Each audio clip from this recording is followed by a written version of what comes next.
Assalamu alaikum and good day. Hi there, I'm Diana.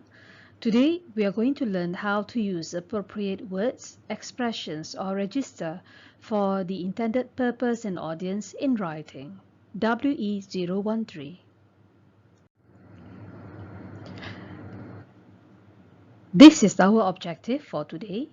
By the end of this lesson, students should be able to use appropriate words or expressions or register for the intended purpose and audience. Now, why is it important? When writing, it is very important to use language that fits your audience and matches your purpose.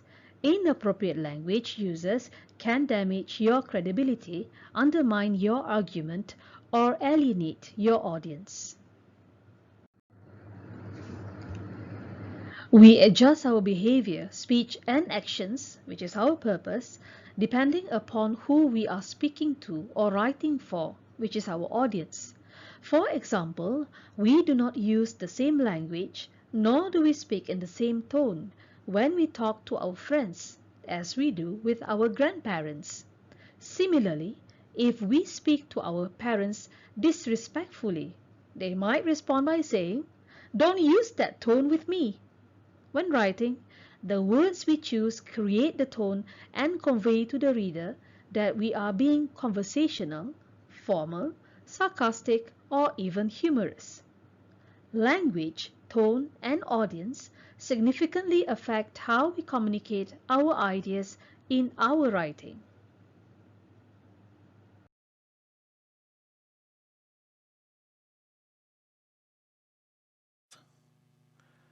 Before you start writing any piece, regardless of whether it is academic or personal, you must consider 3 points. What is the purpose of your document? Who is your piece for? In other words, your target audience. And finally, what should the tone be of your document? Step 1 before you start writing is to consider what the purpose is of your paper. Have you been asked to write an argumentative essay in which you must convince or persuade your reader of your claim? Or have you been asked to reflect on your own work, highlighting your own strengths and weaknesses? Perhaps the task is simply to inform the reader about a certain issue, topic or event. Finally, you might be expected to evaluate or assess a certain process or theory or article. You must determine the purpose of your paper before moving on to the next step. So, once you know the purpose, you can move on to thinking about who the readers will be. Who is the target group? At university or other higher education, this will mainly be your professors as well as your peers. Then you must consider what this group already knows about your topic. Are they experts in the field, or will this be new information for them? Lastly, what are their expectations of your piece?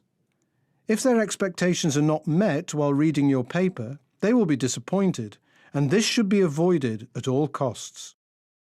The final element, tone, is strongly linked to the purpose of your paper.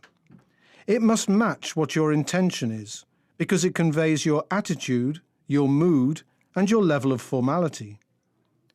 For example, if you are writing a self-reflection report, it is quite appropriate to use I, and be perhaps rather informal. However, if it is an academic piece for an academic audience, you must choose your words accordingly. If you would like to be seen as an academic and as a professional, you must use language that reflects this. Words such as get, a lot of, or gonna and wanna are not appropriate here. In conclusion, before you even pick up a pen or start typing, you must consider the purpose of your piece, the audience for whom you are writing, and the appropriate tone, and ensure that they all match each other.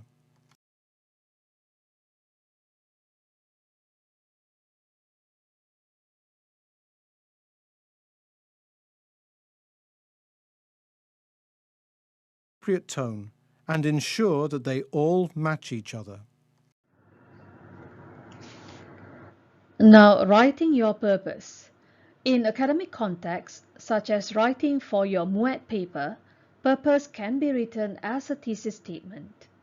A thesis statement makes a promise to the reader about the scope, purpose, and direction of the paper. A thesis statement is focused and specific enough to be proven within the boundaries of the paper.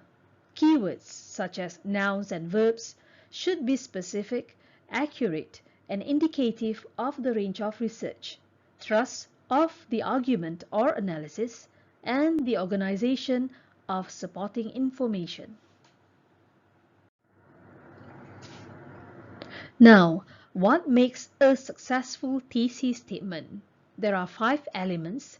Firstly, a thesis statement should provide readers with the main claim of your paper. It tells readers what your paper will be about. Secondly, it must make a claim that others may either agree or disagree with. The third one is, it must be a statement rather than a question.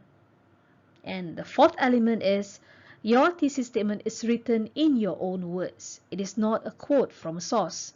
And finally, a thesis statement generally appears at the end of your introduction.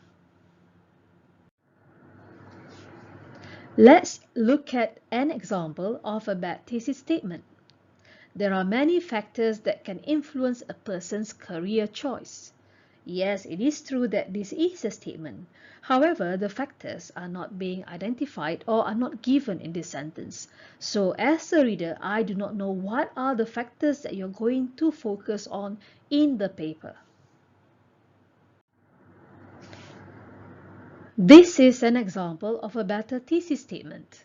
A person's career choice must not be considered a sole source of their sense of self-worth. Now here, you know that the writer is going to focus on self-worth. But is it only one point that the writer is going to focus on? So we need an even better thesis statement.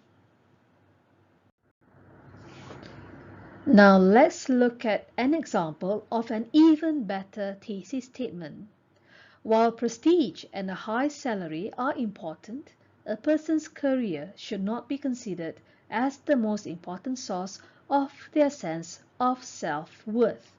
Now this is an even better thesis statement because now we have the focus, which is we know that the writer is going to talk about or write about prestige and a high salary, not just a sense of self-worth.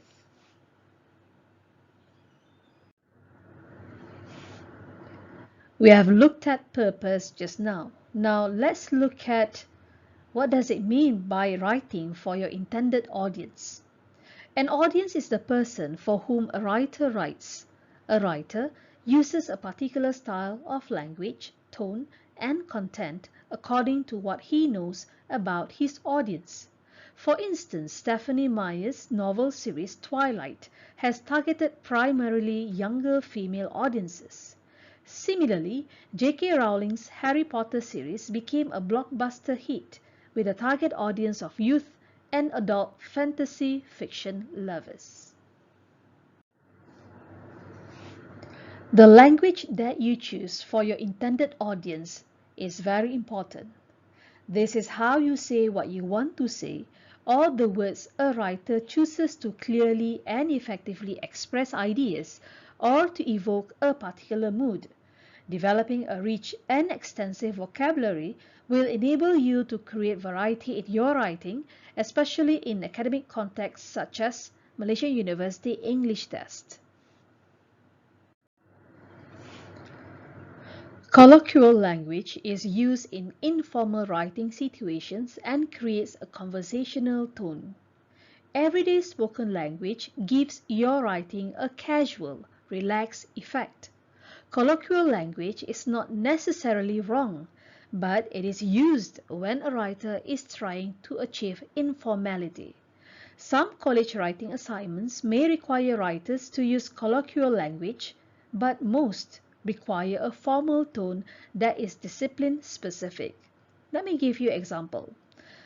Let's look at the first sentence. It is very informal. Some adults haven't got a clue about what is important to the younger generation. However, if you want to write this as a formal sentence, you cannot use the word haven't got a clue. So you have to use a formal language or words such as adults may not be aware of what is important to the younger generation. When you write, you shouldn't use contractions such as don't, which means do not. So the informal sentence is I don't want my kid sister tagging along with my friends and me. This is informal sentence. So the formal one should be written as this. I do not want my younger sister accompanying my friends and me. Now, let me bring you back to Malaysian University English test. When you write your essay, the language that you use has to be formal because this is intended for a test. Now let's look at abstract and concrete language. Abstract words are names given to qualities and ideas. For example, beauty, love, liberty, freedom, and independence. Abstract words may evoke different meanings based on an individual's subjective interpretation of the words. Instead, use more precise language to convey your exact meaning. Let's look at the example. On her vacation, Nancy had beautiful weather at the beach. Beautiful is very subjective and it is open to a lot of interpretation. If we revise the sentence, let's look at the revised sentence. On her vacation, Nancy enjoyed the powder blue sky dotted with puffy white clouds and the sun sparkling on the azure ocean water. If you look at the revised sentence, you can see that it is very specific and as if you can picture it in your head. So, in order for you to write a good academic essay, your language has to be very specific, even the abstract ones. If you want to improve on your academic writing, you can always refer to the academic word list. This list was compiled by Pamela Bogart at the University of Michigan English Language Institute.